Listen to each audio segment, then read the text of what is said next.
Bonjour et bienvenue sur Rubber Steel, la chaîne pour tout savoir sur les montres. Pour cette 10e vidéo du mois de décembre, je vais vous faire le point sur mon expérience au bout de 1 an avec ma Tissot PRX.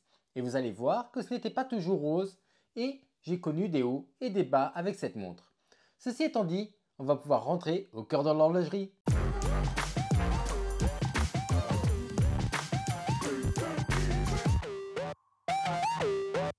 Avant de commencer, n'oubliez pas qu'il y a un concours sur la chaîne pour gagner une montre et le lien vers la vidéo en question sera dans la description. Comme pour la Tudor Black Base GMT, avant de vous parler de mon histoire avec la montre et de ses points positifs et négatifs, je vais vous parler des spécificités de cette montre. La montre a un diamètre de 40 mm pour une épaisseur de 10,9, ce qui est vraiment fin. Le bracelet est en métal et a un déployant qui s'ouvre grâce à deux petits boutons.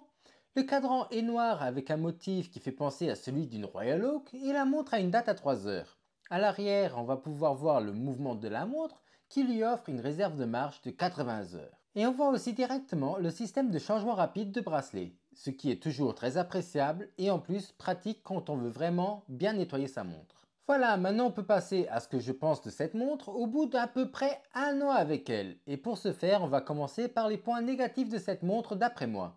Et pour moi, c'est triste à dire, mais cette montre n'a qu'un seul point négatif et ce n'est rien d'objectif. C'est juste que moi, la montre me fait trop penser à une Royal Oak et du coup, au début, j'ai eu du mal à l'apprécier parce que tout ce qu'elle me rappelait, c'était que je n'avais pas de Royal Oak. Et au fur et à mesure que le temps est passé, j'ai commencé à l'apprécier de plus en plus. Et il faut être honnête, à moins de 700 €, c'est dur de faire mieux. La montre est bien proportionnée et le bracelet super confortable. Personnellement, je ne peux que la conseiller. Sauf que si c'était aujourd'hui, je pense que je n'aurais pas pris celle avec le cadran noir, puisque le bleu est très beau et que dépendant de la lumière ambiante, elle paraît même noire. Après, s'il faut vraiment chercher la petite bête, alors je peux encore trouver deux points qui sont un peu moins agréables. Le premier, c'est que de temps en temps, quand on veut la régler, le mouvement a l'air un peu fragile.